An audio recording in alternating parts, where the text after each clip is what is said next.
Okay, I had to ask Gemini AI the difference between a karmic and a karmic with addictions. There's a difference. There is seriously a difference. So here's what Gemini AI had to say.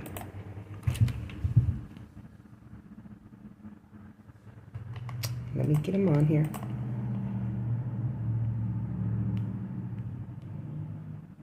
A very nuanced question. Let's break down the concepts.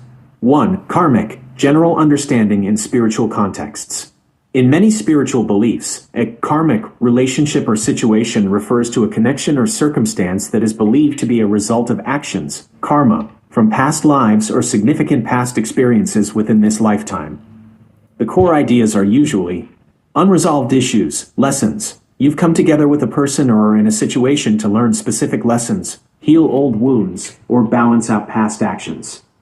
Strong, often instant connection. There might be an intense pull or feeling of knowing someone, even if you've just met. This can be positive or negative.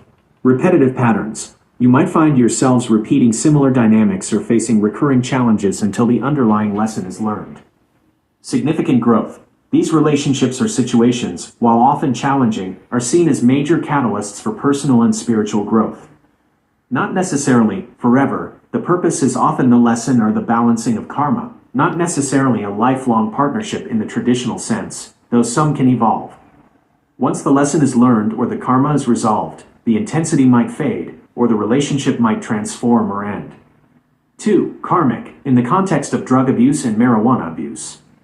When you introduce substance abuse, including marijuana abuse, as any substance can be abused if it causes negative consequences in one's life and one cannot control its use, into a karmic framework, it adds significant layers of complexity. The nature of the karmic lesson. The karmic lesson itself might be directly related to addiction, codependency, boundaries, self-worth, enabling, or healing from trauma that may have contributed to the substance abuse, either for one person or both. For example, one person's karma might be to learn to set firm boundaries and not enable an addicted partner, while the other's might be to confront their addiction and seek healing. The substance abuse might be the arena or the magnifying glass through which the karmic patterns and lessons are playing out. Increased intensity and chaos. Substance abuse inherently brings chaos, unpredictability, emotional volatility, and often deception into a dynamic. This can make the already intense nature of a karmic connection feel even more overwhelming and destructive. It becomes harder to discern what is the karmic pull versus what is the drama and dysfunction fueled by the addiction. Distortion of connection.